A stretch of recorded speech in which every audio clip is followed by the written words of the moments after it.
कुशवाहा के बेटे को इतना बड़ा जिम्मेदारी दे देगी ना, उन्होंने चुनाव लड़ा, के बारे में बोल रहे थे वो, ना वो चुनाव लड़े, ना एमएलसी में थे, इसको कैसे देख रहे हैं?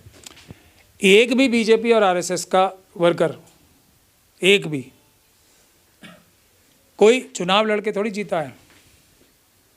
चुनाव लड़के तो सिर्फ 20 जीतते। तो उपेंद्र कुशवाहा जी के सुपुत्र में और बाकी लोगों में फ़र्क क्या है?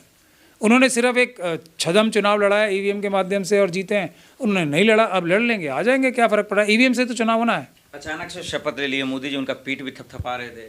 मैं कह रहा हूँ ना, फ़र्क क्या है? जय शाह जी सबसे बड़े क्रिकेट के एक्सपर्ट हैं, उसी प्रकार से ये उपेंद्र कुशवाहा जी के बेटे अब सबसे विद्वान नेता बन जाएंगे। उसमें बिहार के युवा क्या करें? बीपीएससी, एसएससी, रेलवे की तैयारी छोड़ दे ये लोग? नहीं, तैयारी ना छोड़े, लेकिन उस सबसे पहले अपने अधिकारों की और आज जो संविधान दिवस है इसकी रक्षा करने के लिए आंदोलन के लिए तैयार हो। अगर उन्हें अपनी खुशहाली चाहिए तो संविधान, यही बाबा साहब का संविधान खुशहाली देगा और कुछ नहीं देगा। विपक्ष के नेता फेल हो चुके हैं। नहीं, मैं ये इसलिए पूछ रहा हूँ कि वो लोग तैयारी करते हैं नौकरी के लिए, आंदोलन करते तो लाठियां बरसाते उनको, तो क्या हो गया? और यहाँ बिना कुछ किए हुए मंत्री पद मिल रहा है। तो यही तो सबसे बड़ी बात है। रीज़न यही है कि आंदोलन करें, और ये जो इस प्रकार से गैरकानूनी काम हो रहे हैं, अपराध हो रहे हैं, वोटों की चोरी करके ऐसे ऐसे लोगों को मंत्री और सब कुछ बनाया जा रहा है, इसका विरोध करें। ये इनकी सॉवरेनिटी है, ये इनका मैंडेट है जो चुराया जा रहा है, ये इनका राज है जो चुराया जा रहा है। आए सामने, 10,000 नहीं 10-10 लाख एक परिवार को मिलेंगे बिहार में, जो उनका अधिकार है, जो मारा गया है, लेकिन उसके लिए आंदोलन करना पड़ेगा। 10 लाख भी मिलेंगे, व्यापार भी अच्छा कर पाएंगे, आज़ादी से सांस भी ले पाएंगे, नौकरियां भी अच्छी अच्छी मिलेंगी ईमानदारी से, और बड़ी बड़ी तनख्वाहों वाली नौकरियां मिलेंगी। लेकिन हर अच्छी चीज़ को हासिल करने के लिए संघर्ष ज़रूरी करना होता है। संघर्ष नहीं करेंगे तो इससे भी बुरी हालत होनी है। कल को किडनी में निकाल के लोगों की बेची जाएंगी। मेरी बात को मजाक में ना लें, मैं सच्ची बात बता रहा हूँ। कल आरएसएस और बीजेपी के लोग बोल देंगे ये कि किडनी देना देश हित में, या तो आप 1 करोड़ रुपए दो या किडनी दो।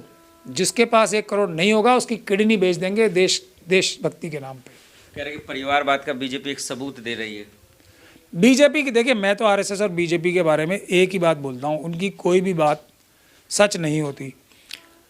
99.9% बातें ऐसी होती हैं कि जो बात बोलेंगे उससे उल्टा सही होगी। एक आध बात वो जो सही बोलते हैं ना, उसमें भी कोई चाल होती है, उसको वो किसी और तरीके से प्रयोग करके अल्टीमेटली आके झूठ ही बोलेंगे वो। तो आरएसएस और बीजेपी के लोगों के विषय में मैंने एक फार्मूला दे रखा है और आप इसको आजमा लीजिएगा। 99% से भी ज़्यादा हमेशा ये बात सच मिलेगी। जो भी वो बोलेंगे वो सच नहीं होगा, ये बात तय।